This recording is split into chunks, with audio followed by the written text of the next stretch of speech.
Okay, sorry about that, everyone. I'm back. I hope that this is working properly and that you can see me without this thing. I hope, is this thing blinking? Hold on. Yeah, we having some technical difficulties, and this is why I was broadcasting live from my phone. Oh, it looks like it's okay.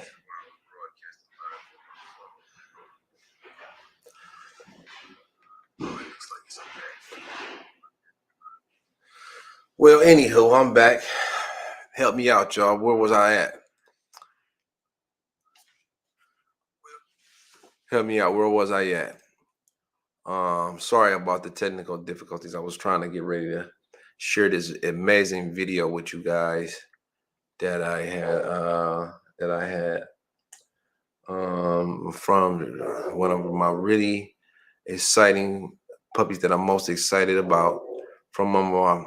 And I hate to really have dogs that I say that is my favorites, but because I love them all, and then we out as one. We a family of dogs. It's like picking one child over the other. But some of our most, I'll say, exciting dogs that we have, would like to share this video that we have, share the progress of this dog, how the dog is coming along, because his owner is a great example of responsible dog ownership. Not only does the dog have great bloodlines behind the dog, but the actual progress, is part of his genetic and genotype and phenotype, what makes a complete dog. And the owner is doing a really great job. We become good friends, and he's constantly sending me updates, which I very highly appreciate. So I'm want to share this with you guys, with the Boerboel Familia, because it's, again, the basic fundamental needs of the dogs are being met, and because of that, he's having great success. The discipline is there, the exercise is there, and finally the affection, followed by the affection. And we get the idea that what the basic needs for the dog are food, shelter, and water. And that is true. But those are human needs.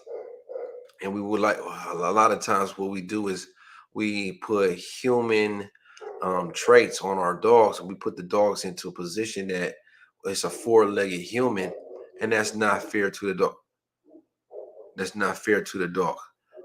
Um, so this one of the reasons that we have a lot of issues with the dogs.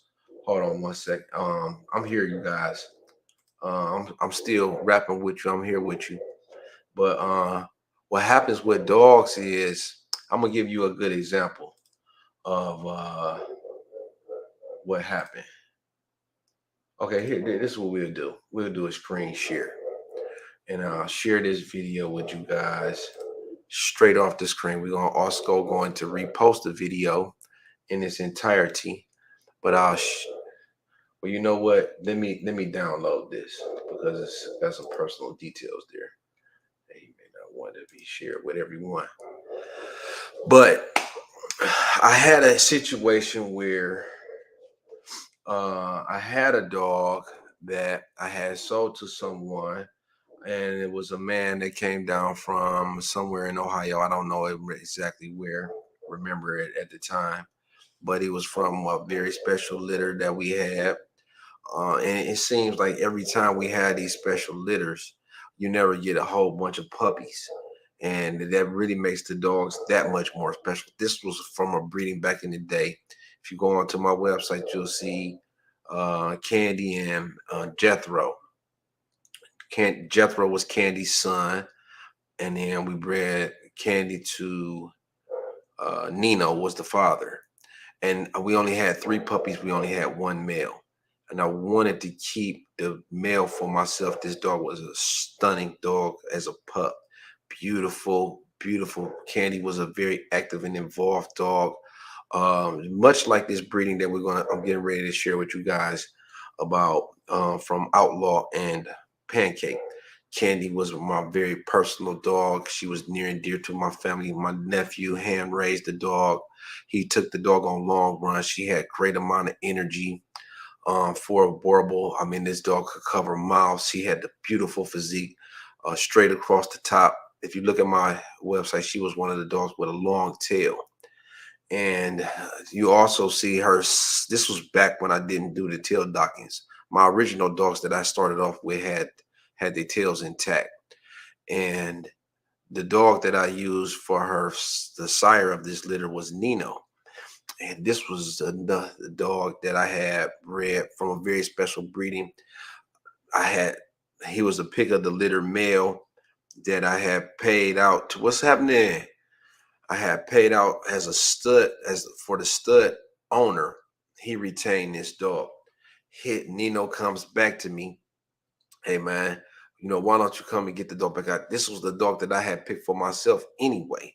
I wanted to keep Nino, but Nino, because he just had those traits, he had those characteristics. He was dominant, he was active, he was busy in the litter. He was really my kind of dog. And it seemed like this has, been the type of dog that I've been chasing for the longest.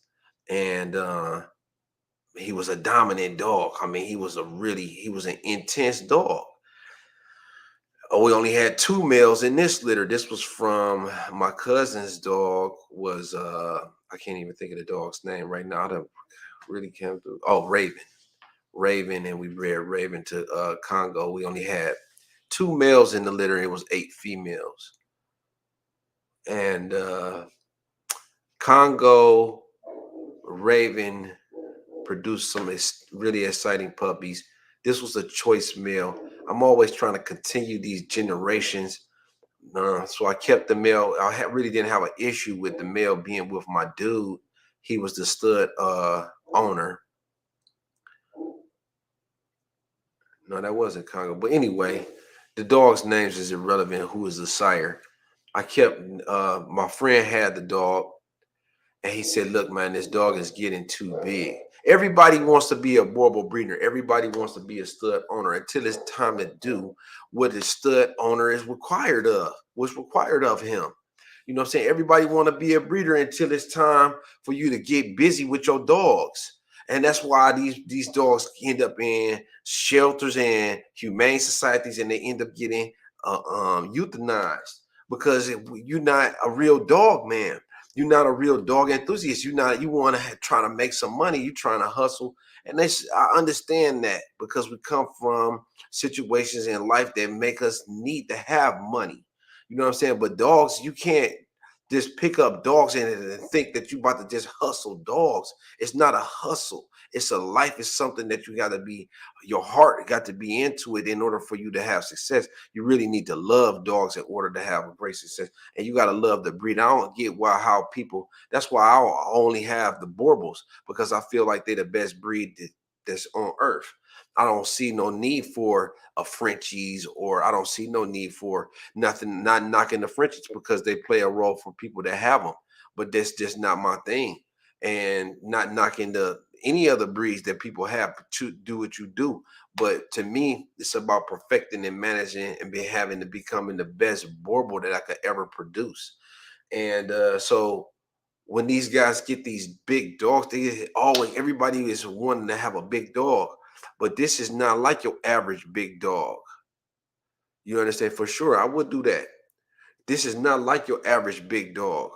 What happens with this Boerboel is the Boerboel becomes dominant. The Boerboel becomes frustrated. The Boerboel can become extremely problematic for the average owner that's not prepared to deal with just to meet those psychological needs of that a dog has as being a dog, which is energy or exercise, matching the energy, managing the energy, discipline, and then followed by affection. They want to have the dogs in these penitentiary style setups, and then wonder why uh,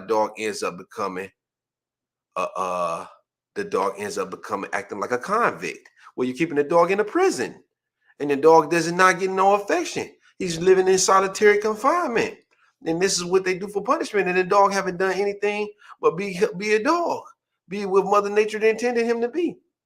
So I get Nino back. Hey man, the dog is too much for me to handle. And this dog's tail never relaxed. I mean, he was big as a puppy. He was 160 pounds at like 10 months old. And I said, wait a minute, man, you can't just give me the dog back. I go to get the dog. I said, you got to take this dog come on, let's go for a walk because I'm getting ready to put the dog in the back of the car behind my neck. I don't want the dog to flip out. So I take the dog for a walk, and he tries to take off because he doesn't have any form of discipline. He going to take off. What happens, these dogs will dominate you if you don't clearly establish your role as a leader. And he thinks that he's the leader. And the guy that was keeping the dog was a smaller guy of a smaller stature. Let's say he was about 150 pounds. Then he just didn't have time. I'm gonna get to those questions in a few minutes, but he just didn't have time to really dedicate to the dog. He trying to run a business. He got a car wash. He got a boat. He want to be out on the boat and have parties and stuff. And that's cool too. If that's the life that you live in, more power to you. And I'm not knocking the lifestyle, but it wasn't conducive to success for this breed. And he thought that this was just gonna be something like an ornament to show off. Yeah, look at my dog, look at me. I got this big, powerful dog. You know what I'm saying? Da da da da da. Check me, I got a car, I got a S550 AMG. Here go this my house, this my boat, this my dog. That's not really how this. It doesn't really gel well when you try to think of a dog as an ornament or like a flashy a chain or a gold watch or something like that. The dog has these needs that need to be met, and we really need to understand that in American society, because we tend to think of a dog as something to show off or be macho with, and that's where this guy failed. So I get the dog back, and like I said, his tail was straight up. I could never really be comfortable with this dog because he had already deeply ingrained that he was dominant and people were scared of him. You know what I'm saying? And so I did get the dog back, but unfortunately, I wasn't able to keep him, as um, the way that I wanted to. But I included him for temporarily in the breeding program. I was able to get one successful litter off of the dog, and then I had moved the dog on to a family out in the country that had lots of land, and he served his role there. He lived the rest of his days. I had his daughter here, and then I also had his son comes back. Fast forward, his son comes. Okay, so I got a litter of 3 puppies.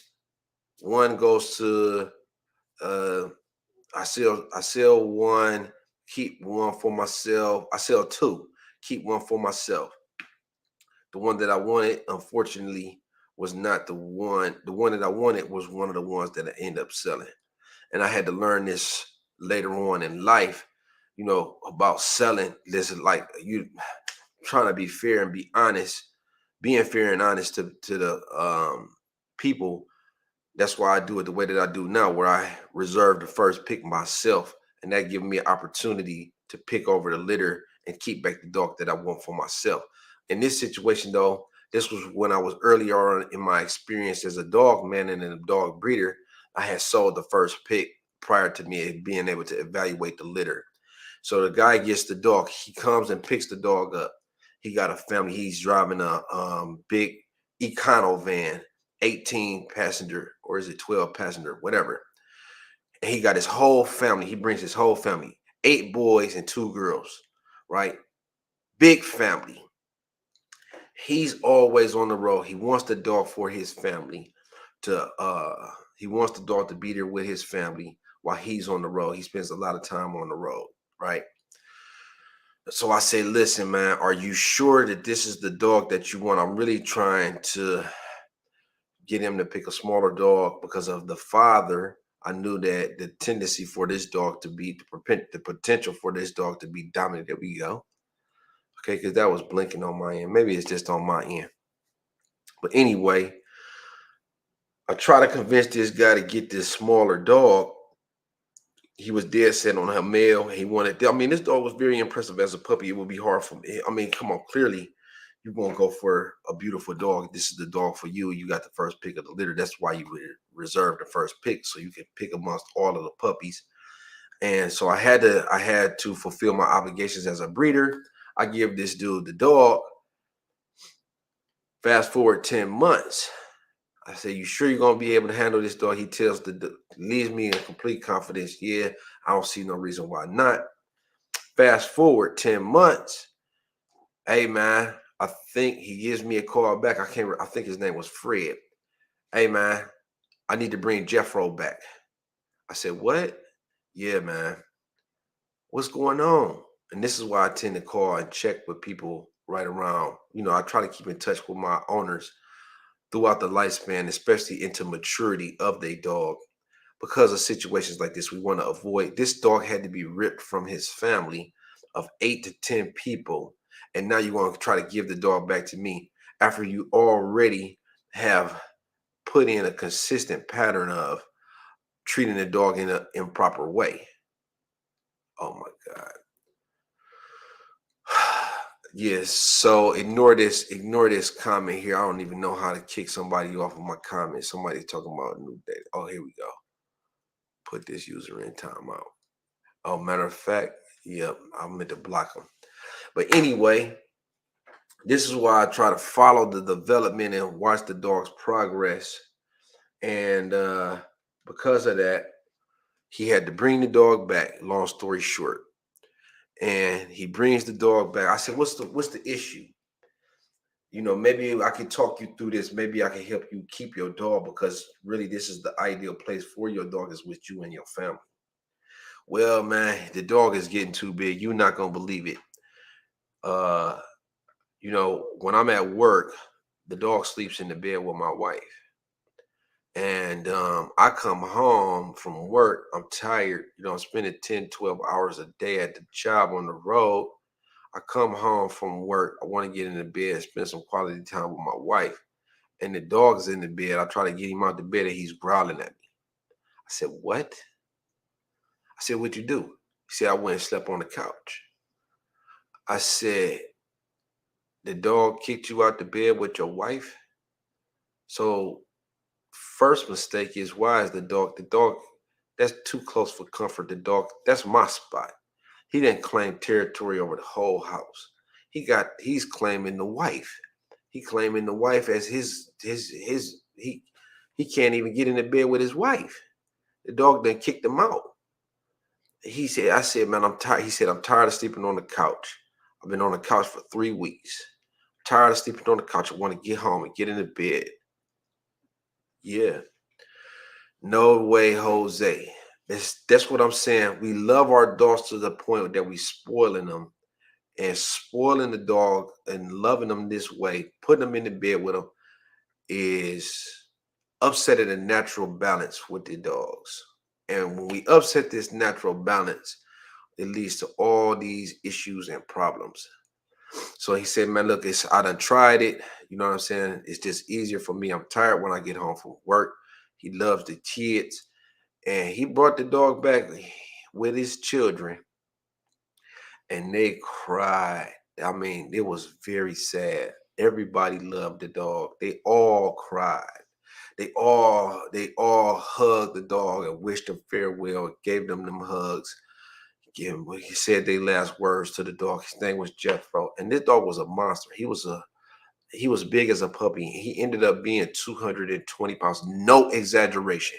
Fit 220. He was very, very tall for the breed. If you look at his dad, Nino, he was extremely tall.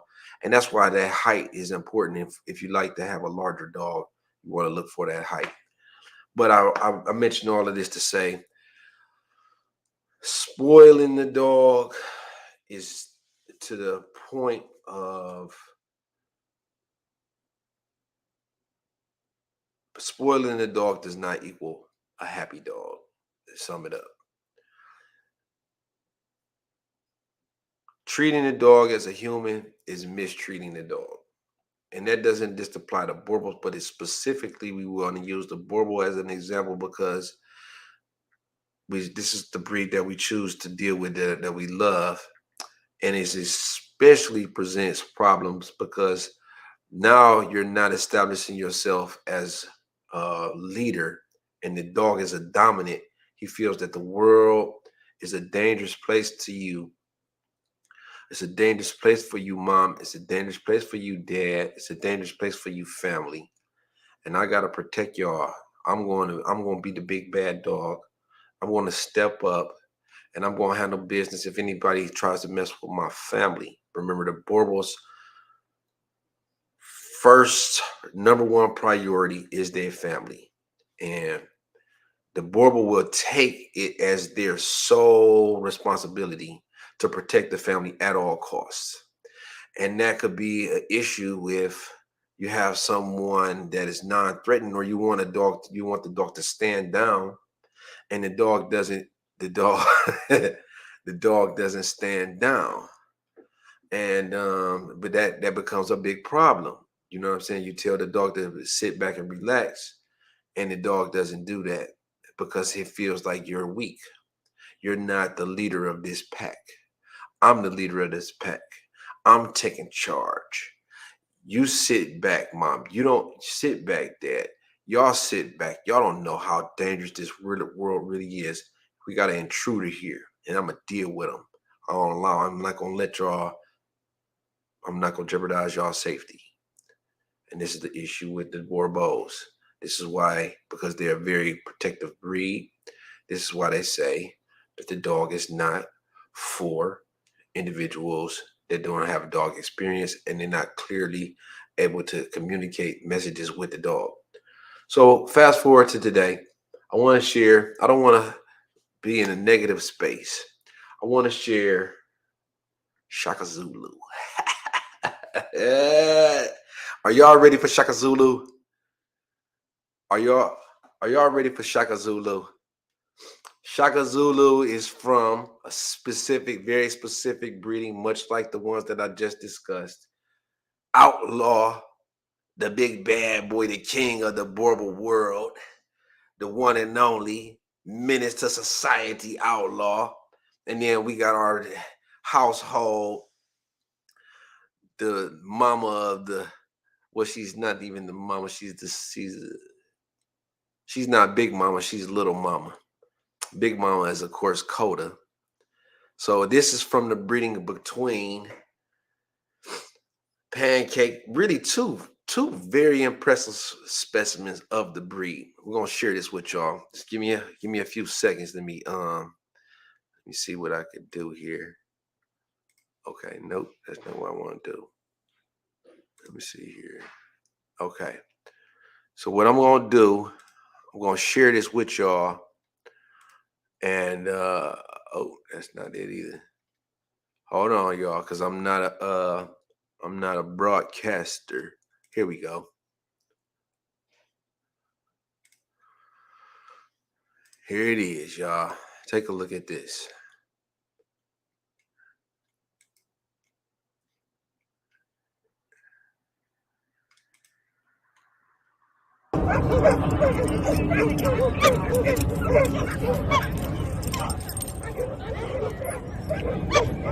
I've never seen it like that. This dog is Now this is in the dog park. I don't know if y'all can hear me or not. Up, go. Close. Left side, hurry up. Are you? Oh my God, you're a horse. If he was taller, I would try to ride him. Yeah. He might grow a little bit. Give him a couple of months. I know that even if with his height, he would still be able to carry me. That's Shaka Zulu. Come on now, that was if I ain't never seen a display of power. I mean, this dog is a powerful dog. You see how he just clearly ran over the dog, and he's in the dog park amongst many dogs. He's in the good dog boy. Many dogs. Good boy. Good boy. I ain't got to speak on it. Look at the example. Shaka. Ooh, wait, look at the rear end on him. Look at that rump. Ooh, wait. Close. Look at the power on that rump. Left side, Look Chaka. at his neck. Enough. Look at his neck. Oh my goodness. Your Look at dog those is shoulders. amazingly well trained. That was something. We're working on it. It's a work in progress. Just 16 months Sit. old. Stay. Yo. You know I love you, right? This is Stay. at the dog park.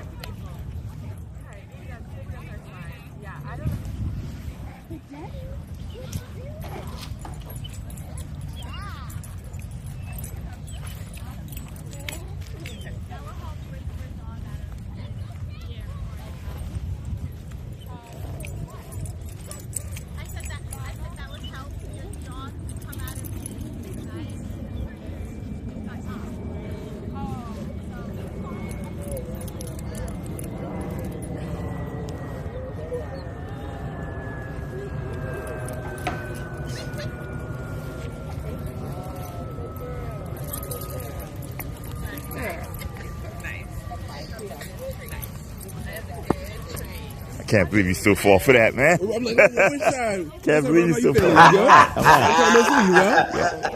Come on. We're maintaining. Trying to. Where's Big Buddy? He's right there. He's gonna wait for you to call him. Stay. Call him. He's in the church. Big Buddy. Nah, he messed up a little bit. Up! Sit! Good boy, stay! Call him. Come, buddy. Put your heart in. Come on, man. wanna- Don't be such a sucker. Good job. Good job. Look at this. Come on, just get it. This is the help. Shut up, buddy. You're doing him a favor. He's chirping like a bird. Go ahead, get him to come. If you get him to come, I give you a biscuit. Hmm? Just say come. Yeah, do whatever you can to get him to come. Come, buddy. Shaka, come. Come. Yeah. I have a treat. I have a treat. You want a treat? Treat. Dad, please. Dad, please. Treat. Shaka, treat. Good boy, Plots. Good boy. Go ahead, jump up and down. Fishy treat. Fishy treat. Shaka, fishy treat. Good boy. Free, up. That's my boy. Foos. Look at that, Joe. Foos. Sit.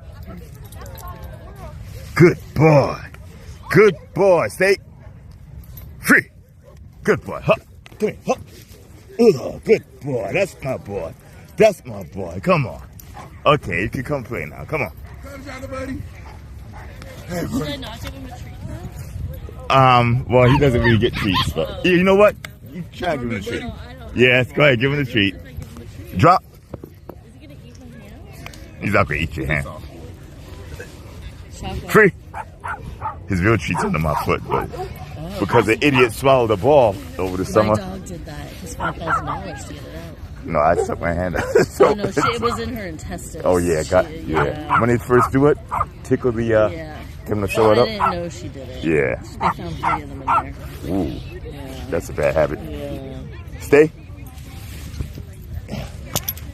Free. Okay, try and give him. He's focused now, but Do you want this treat, Shaka? No, no. call his name. Go ahead, attempt it. Shaka. Shaka treat. Treat. Nope. Wow. Go ahead, give it to him. Shaka treat. Treat. Shaka treat. Go get it. Wow. Because the ball is the treat? Yeah, he has extreme drive. He's unfortunately he's an idiot and he will chew it. I mean, he will swallow it if he thinks we're gonna take it from him. Drop. Yeah, no, that's literally what my dog used to do. Shelby. Do it one more time. I forgot to get that on video. Okay. Shaka Free. treat. Shaka treat. Shaka treat. Shaka fishy treat. Shaka treat. Very intent with his owner, with his master. Look at that. Look at the intensity, though. Put it right up to his Look face. at how. Look at he really is more in tune. Good boy. with Good boy. pleasing his Sit. Good boy. his goal in life. Do me a is favor. to please Let's Dad. take this video for me. Yeah. Go put your back to the sun. Sit. Lots. Up. Sit. Lots.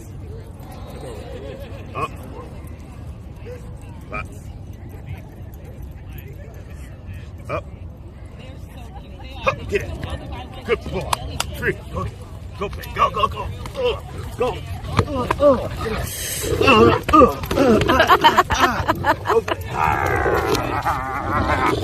Okay, thank you. Man, great video. Thank you so much, Reggie, for keeping in touch with me, man. I appreciate you sharing with me the progress and development of the dog, because he was everything that we expected of him, and everything that you're doing is a premium example of responsible dog ownership, and that's what this show is about.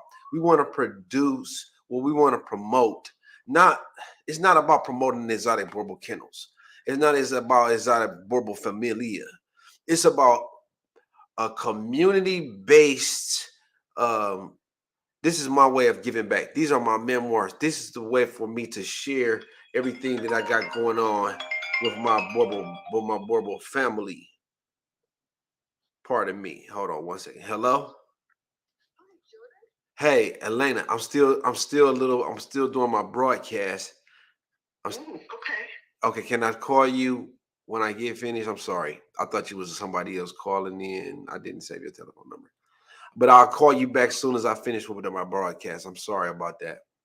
That's okay, no problem. Okay, so I look forward to hearing from you. Yeah, check me out. We on YouTube live right now. Huh? We on YouTube. We on YouTube. I'm so sorry. Okay, well, I take my medicine around 8. Okay, let me hit you back in 15 minutes. Sure. Okay. All right. Sorry about that, guys, family. But I mean, big ups to Reggie. He told me from the beginning that what he would do, he would fulfill. He would make the dog. He was had an experience because of this breeding. When you're using outlaw, because of his size and because of his nature, his tendency to be a very strong and a powerful, dominant type of dog. His puppies are really for specific owners. Somebody really has to understand the power of the dog. And then we also have Pancake, which is a really driven dog.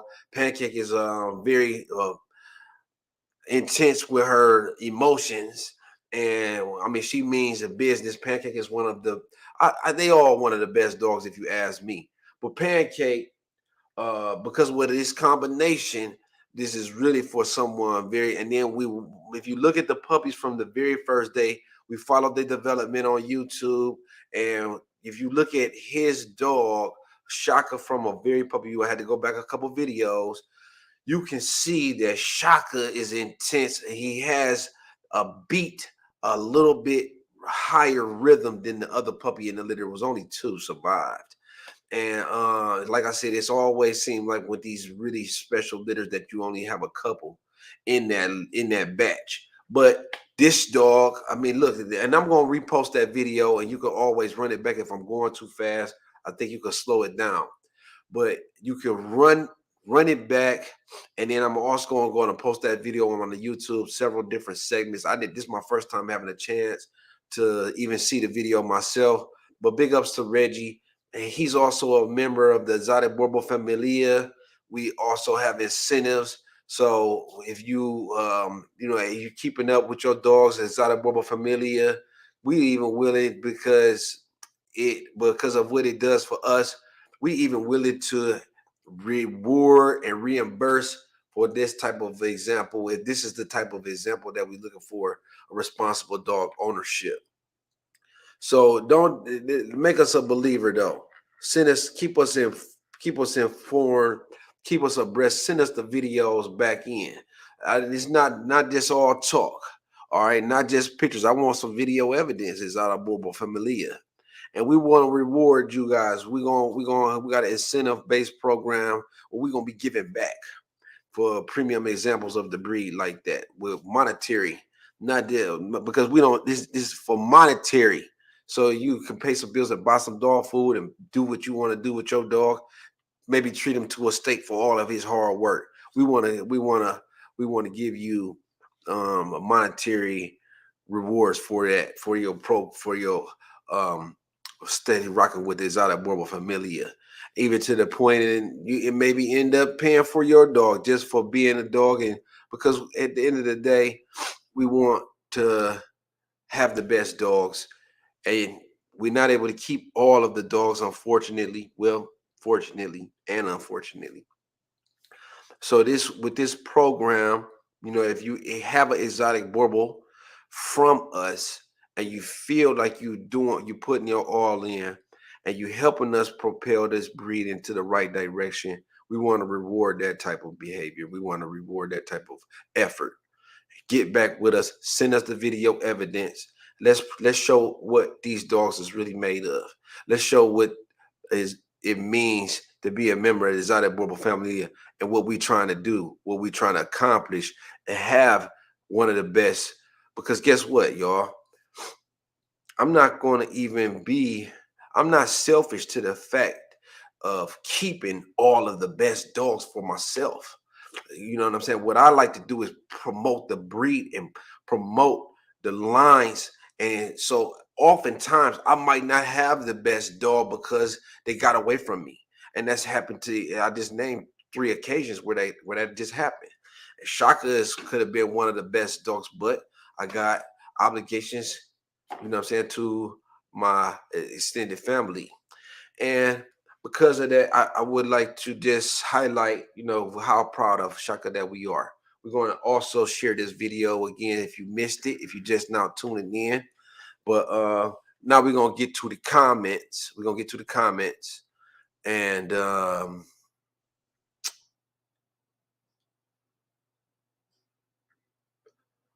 okay. Sorry for the difficulties. I missed some of the comments. What's up, Marvin? Thank you for tuning in. As always, I would definitely, here's question number 1. Have you thought of doing your interviews with prospective new owners or breeders before you work with them? Absolutely.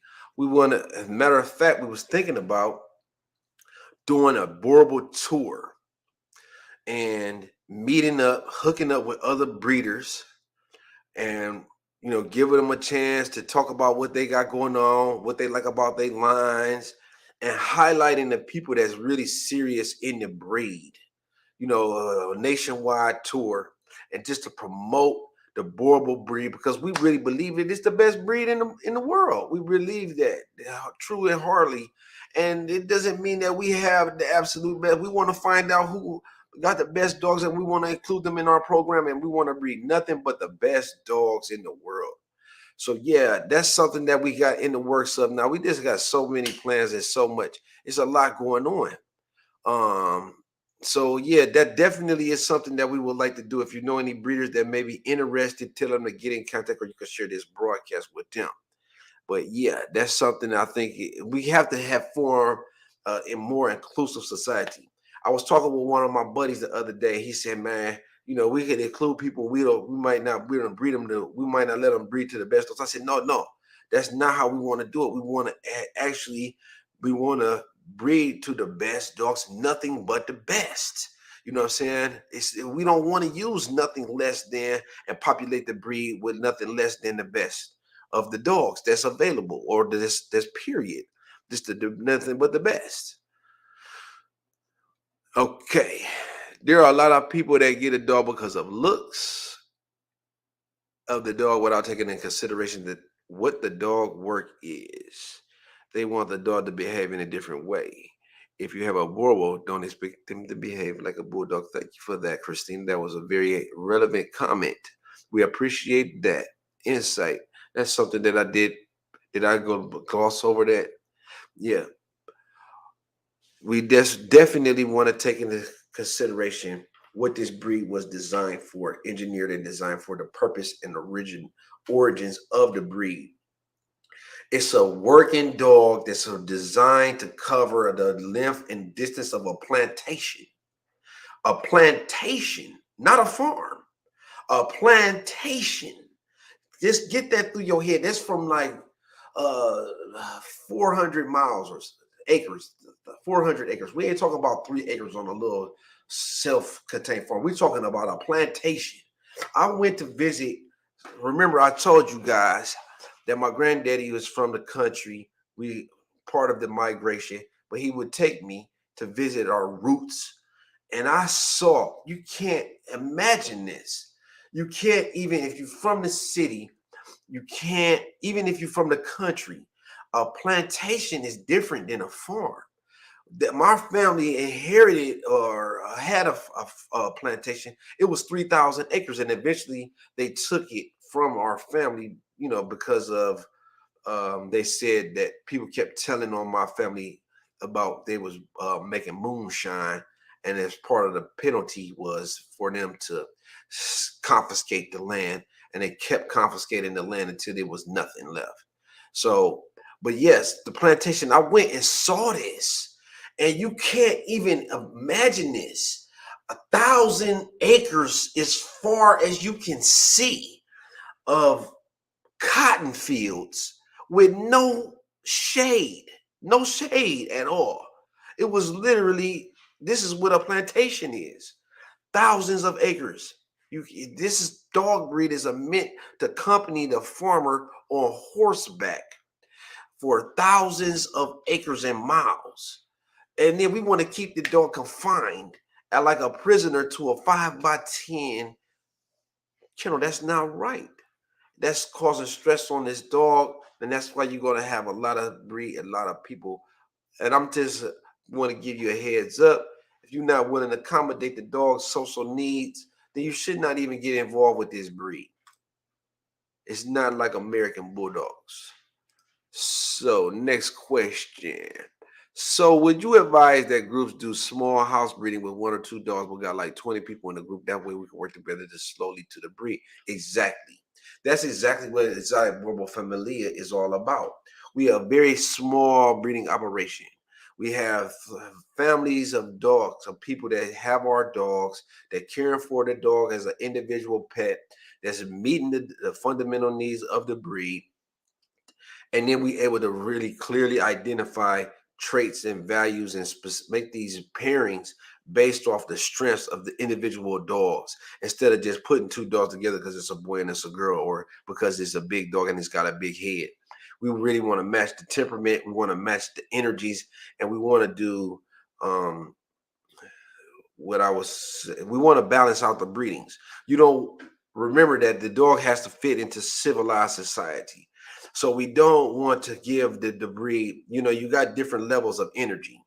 Too much energy, that's why a lot of dogs end up in the shelter, because it's just it's too difficult to manage. And a good breeder is really, that's why our process is so intimate the way that it is, because we want to pair the right dog up with the right owner. And so that allows us to really evaluate each and every dog's strengths and weaknesses and the traits and characteristics that we feel like we should be passing on to the next generation. And we make these pairings based off of that information that is observed on a day-to-day basis. The relationship that the people in the exotic Boerboel family have with their dogs allows us to make the best pairings for the future of the breed. So that's exactly how, that's a little secret. But hey, listen, ain't no secrets here. You know what I'm saying? Everybody should know that by now, that I don't have 20 dogs and I don't see the need for that many dogs. I would never have that many for myself. But I don't have no whole bunch of land. I'm living in the city, in the barrel with the crabs, in the belly of the beast. And I just have the dogs as my family. They're my friends and my family. Next question. I'm 145 or comment. I'm 145 pounds and 120 pounds. My Boerboel is 120 pounds on the small side. Actually, that's a perfect size. But she minds well. I put the time to train her and it pays off. She's been running my companion for 9 years. We run on trails every day. And she minds well and knows her job is running with me. Boerboels are awesome dogs when the owner takes to be the leader of the pack. People is impressed when they see my girl very well, mine very well, even playing catch with my 2-year-old granddaughter. Thank you, Christina, for being a responsible owner. I really appreciate you sharing that with us. And for your dog It's not on the small side. It's actually the perfect size. We really appreciate the dog being ambassador for the breed, accompanying you on your runs, and you sharing your story with us. People is impressed when they see my girl, mommy girl, and playing catch with your 2-year-old. Yes, that's what this is all about. Families, healthy families, happy families. Thank you. Evelyn said. Evelyn said that this play nasty and dumb. Yes, I agree. My man knocked it down. No, he said that's my big homie. Right. We love them. Yes, we love them. You mix that dog up. Can y'all see these comments or do I need to yes, sir. My main man Reggie. Thank you for sharing us.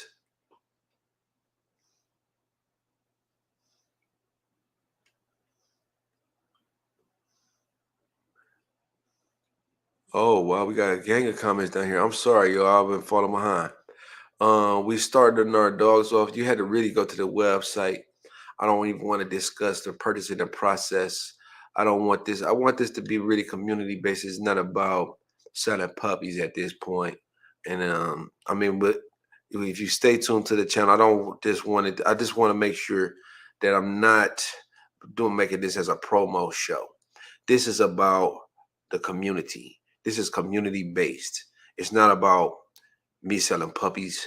And everybody thinks that it's always about selling puppies out, but we do got some puppies coming up. Big Apple. We do got some puppies coming up, and you can find that on our website. Oh my goodness. So NDM Carr says that the Kango is the best breed in the world. It's a matter of opinion. It depends on where you live at and what your how you plan to employ the dog. The Kango is a good dog if you got livestock. Most people living in an urban environment don't have 50 cows or sheep for the dog to be living with. We and it's nothing, not knocking nobody, but we're talking about for us in an urban environment. Turkish Kangal is the best breed of dog, strongest. Okay, I mean that's relative. That's a case by case basis. Then we have Mark, my man Reggie say, I do.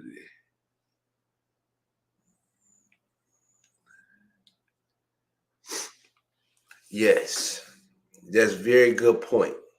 The fact that you were able to spend so much time with that dog, Reggie, because we don't want to mislead anybody to thinking that that type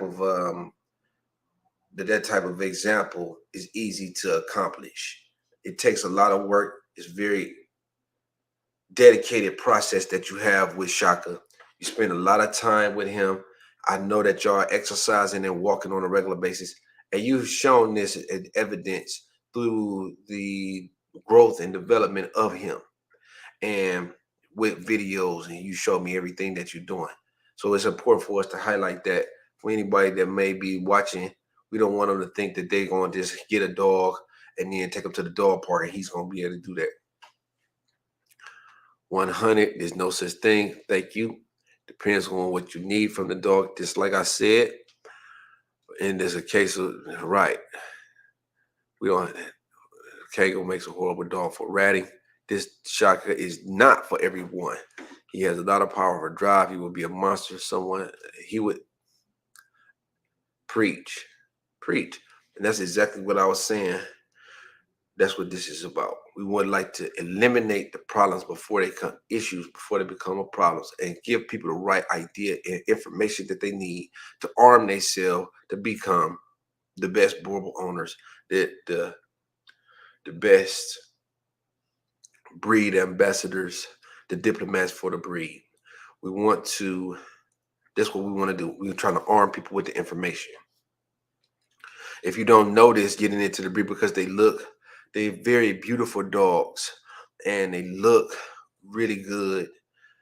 But especially with the exotic Boerboel family of dogs, we're taking these dogs for 10 miles in some cases and 45, no, let's say 5 miles in 45 minutes, and then 5 miles back and less, 45 minutes or less, roughly. Takes about 2 hours, hour and a half to 2 hours. And these traits and characteristics is going to be passed on. And it's an evolutionary process.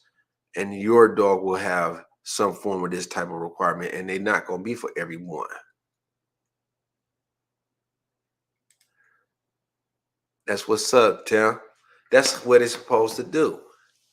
That's what we got to do. We have to take these doses, and it makes it so much. It makes it so much more valuable. It makes it so much. It makes the dog's life have so much meaning when you able, because just think about this. Any healthy relationship, both people's or parties' needs are met. And when you're able, I mean, think about all of the joy and the love that the dog is going to bring you, all of the great times and experiences and all of the uplifting feelings. This is what our duty is as a Boerboel owner and a breeder, is to fulfill their need as a dog and take the dog out. And now you got a dog that is so happy and calm. Listen to my dogs. Y'all hear them? Y'all hear them? They in here. Don't get it twisted. They are in here. They snoring. Can you hear it? Dog is snoring back there. But she's tired. We did a nice extensive run. They had plenty of sunshine. They get out there in that sun and just bathing, and I love it. I just watch them, and I feel like it's fulfilling for myself, because I have done what Mother Nature intended for me to do as well as a responsible. Look, man, we gotta get some pictures, man. You gotta send us some video. Man, we gotta. Did you see the post that I had did? Did you see the post that I did? I believe your dog is from. Let me think. Your dog is your dog Tim? Is your dog from Outlaw or is it from Balto? Because did you see the post? Matter of fact, I can share this with you guys. Let me. I can share this with you guys. This dog is so impressive. My man is doing a great job. You would not believe that this dog is as old as she is. But Outlaw is a monster. That's the biggest scale weight dog that we have in the United States. I'm gonna share this with you guys. Share this with you, everyone, familia, Boerboel buddies. Not to be gender, we gotta be gender neutral here, because it's for everybody. The show is for everybody. Let me share this with you guys. Hold on. Here we go. Here we go. It's coming up. Share screen. Chrome tab. Here we go. Check this out, board buddies. Wow. This is, I think, if I'm not mistaken, this is your dog's sibling at the same age. It's the same age as. I said, can you guess the dog's age? Nobody could guess. They said 14 months. This dog is only 5 months old. Oh, that dog is only 5 months old. So I believe that's your dog's litter mate. This is the examples of it. This is what I'm saying. Because it's out of Boerboel Familia is extended pet owners that acquire the information and the tools necessary to have great success with their breeding. If they choose to do so and breed the dog, we're here to help and make sure that you have a great success. And we have such a high demand for the dogs, we won't easily able to find qualified homes for the dogs. And this is how we're able to do this, because it's a family of dogs. This dog that I just showed is Bella. I believe that's your sister, your dog's sister, Leela's sister. tons of energy, already little guard dog with a nice deep bark at 5 months. I believe that's your dog's sister. And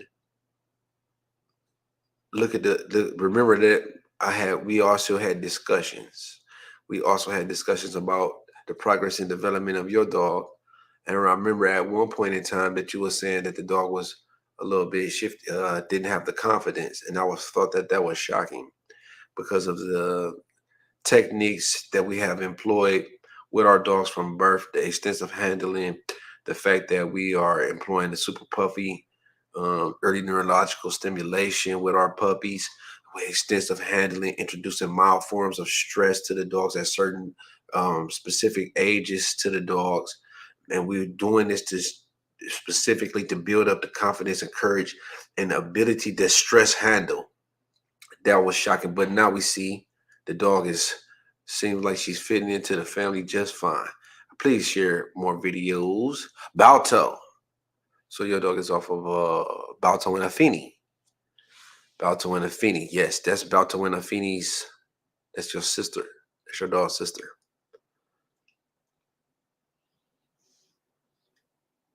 Yes. Outlaw is a big boy. She means you better go outside. Wow, 5 months. That's your dog's sister. Yes, man. Are you willing to work with Savage Kingdom? Yes. In fact, I talked to Savage Kingdom on the phone, and I was trying to figure out why is I'm blocked from the Big Texas Boerboel group. They don't seem. They have seem like I said. You know what? Before I start getting, because I'm a little bit more mature than I once was. But back in the day, I was war ready at all times. I was always looking to go to war. And that's right. 77 pounds. I'm not sure what that dog's weight is, but let me finish this point. Well, as I'm willing to work the Savage Kingdom, absolutely. But I was trying to figure out why do they keep blocking my posts off of the Big Texas group? And I was getting ready to really get busy because I'm already, I'm really equipped to do this on the internet, and I need worthy opponents. And I found like this is it's not much. I'm really in competition with myself. I'm always trying to be a better than myself was yesterday. And I've been doing this for so long. It's like I'm so far ahead. You know what I'm saying?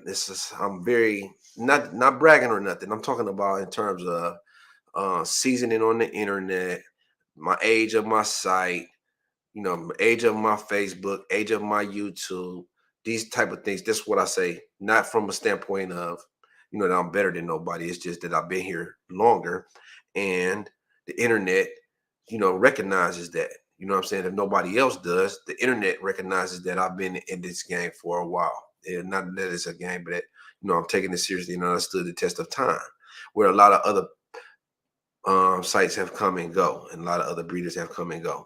So yeah, I'm willing to work with them, but I've reached out to them. I'm trying to figure out why was they not allowing me to share on with the Big Texas Boerboels group. They wasn't they had me blocked. You know what I'm saying? So then I put up I reposted that dog on there today, and I don't see it on there. So I feel like what's going on? You know what I'm saying? Why are they discriminating? They don't. What's going on?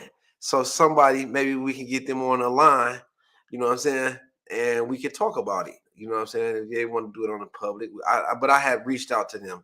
Long story short, I reached out to them. They unblocked me from the group because I see I had got blocked, and then I got added. And I hadn't done anything. I just shared my dogs. You know what I'm saying? And they had got big claims of what they doing with their dogs, and I respected it. Respect the marketing. I respect the bold claims that they making. You know what I'm saying? It's, hey, what are these supposed to say? I got the second best dogs. You know what I'm saying? Yeah, he's supposed to say he's got the best dogs, and he should feel that way. He's got the best dogs, and they got the biggest head, and they got the biggest chest, and so on and so forth. If that's what's important to him, I don't blame him for saying that. You know what I'm saying? I'm very happy to be in the type of happy to be able, even mentioned in the same conversation. You know what I'm saying? That people would think about me that much enough to block me. They've been blocking me from a lot of groups. They blocked me from a lot of groups on Facebook. And I don't know why. I just want to share I just want to share my dogs. You know what I'm saying? And I share my positions. They're based off of fact. What I do is a lot of research. I spend a lot of time reading, and one thing that my father, I always mention my grandfather, but my father is my secret weapon. And he told me that I could read and I could learn, I could study, and I could do anything that I put my mind to. And what I do, I watched him when he had to go. Sometimes he faced opposition, but he was very peaceful. He got deep into his thoughts, and then he came up with solutions. And I seen him make mighty men bow to him on their knees, bow down on their knees, and beg for forgiveness. And I always thought that's a very powerful lesson. You know what I'm saying? How he used his mind to overcome, not mighty. He wasn't really no pistol. He wasn't with no physical violence. But so yes, I'm willing to work with anyone. Let's keep it pushing, because I see I've been running for an hour now, and I would like to take some calls also. She's 77 pounds, not my fault, y'all.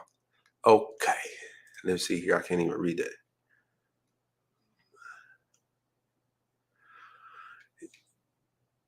Thanks, James. I appreciate that. I'm not knocking. That's not. Hold on. We don't want to put nobody down here, y'all. And that's not what this is about. This is not about. There's nothing wrong with what they got going on. I hope that they not. The colors aren't in the breed standards. They're gonna throw off. If that's what you're talking about, it's not about putting nobody down. We're gonna. This is not what I was. That's not what I was saying. See, and this is something that I think that should be pointed out too. In this breed, we don't really have. It's not fair to disclude whole classes of dogs based off of the color. If that comes from two Boerboels that's brown, let's say two Boerboels that's brown and produce an off red or a dilute, right? Or even the long hair. I saw that they had a fluffy Boerboel on the Big Texas group. And I think that those dogs carry valuable genetics. And if we can't eliminate, those dogs, as long as they functional and purpose bred, purpose oriented, and fulfill a role in society, I don't think that we should eliminate certain whole classes of dogs because they don't fit into the standard. And then what we end up having is a dog with lost genetics, or we breed ourselves into a corner where we have issues that's perpetually reoccurring in the breeding. And what happens is we have no way to solve those issues that we come up with. Hold on, let me see something, y'all. Okay. Yeah, so we breed ourselves into a corner, and then we don't have any way to solve. Even though the dog may have been white and gray, it may have the answer to some unknown genetic illness and defect or mutation within the breed. It may carry some very valuable genetics. And if we eliminate or for those dogs from the breeding gene pool, we may be eliminating the solution or the answer. We don't know. And it only will come in due time. So, it's yeah, see, like the black Boerboel, for example, for a long time, they didn't accept the black Boerboels in the breed standard. And I think that the black Boerboel contains some very, very important diverse genetics that's unrelated to the brown Boerboels for largely and for the most part. And it gives us an alternate bloodline that we're able to use. If you don't have black dogs in your pedigrees, then you can start to include black dogs in your pedigrees. That, for example, if you would like to bring up the height or you would like to make adjustments in your upcoming and future litters. No, and then it's nothing to apologize. It's just clarification. It's just more information. You know what I'm saying? You feel me? So I'm just trying to really, it's about being a community and bringing people together. You know what I'm saying? We don't want to we ain't trying to put nobody down so we can be bigger, because that's what we tend to do is we try to, in a competitive and capitalistic society, we don't want to be communal and we don't want to build together. And I think if we we're not in competition with nobody. We're not in competition with nobody but ourselves. We're trying to be better than we was yesterday. And I think that, so it's just no need to apologize, family. We all good. Exactly, like the dilute blues. That's another breed. That's another. So we can't really, it's just not fair to the breed in the long run and in general. If the dogs were of value to the original former and original bloodlines, or whatever reason that it got some kind of way found themselves included into the blood, we need to keep that. We need to take that into consideration. You know what I'm saying? Why does two brown dogs produce a blue dog? Why does a black dog and produce a reverse red or whatever? Or how do we end up with a longer hair? I believe that goes back to the certain genetics that was included to breed the dogs. In my experience with and that dog that I speak of, if you go to my website, you'll see Jethro had even longer hair. When you get into the longer hair varieties, in my experience, those are the mastiff genetics that causes those dogs to be larger. And so that's just my perspective. But hey, who's to say that I'm right? You know what I'm saying? I'm just basing this off a lot of my research and its facts and experience. You know what I'm saying? To each his own. Breathe what you like. Do what you love. Enjoy what you do, y'all. I'm going to wrap this up. I'm going to catch up with y'all next week. I think we had a great show. Thank you for joining me, y'all. I feel like we're making some progress within this breed, and it's out of Boerboel Familia. We getting there. We getting there. That's for sure. We not just trying. We doing it. And I thank you for joining me. I hope that y'all walked away with some more information that you came with, and that you become a better person. Don't forget to get out there and get busy with y'all dogs. Don't forget to make sure that you're spending time working them out, exercising their mind, giving them some physical stimulation and mental stimulation. Follow through. That's the physical. Follow through with the mental, and then finally wrap it up with the affection. Closing. Don't forget that. Remember, finally, with the key points for everybody that's sharing the videos. Remember, back to the sun, level the camera with the dog's eyes, the lens with the camera dog's eyes, and then we're going to get down and focus, zoom in. Most of the dog in the shot. Don't forget to send y'all. Let's see what you're working with. I'll catch up with y'all next week. Stay blessed, y'all. Peace. No rush, go on, move dumb. Back and forth, push and shove. Make your peace and love turn to peace and gloves. Now you gotta do a run up.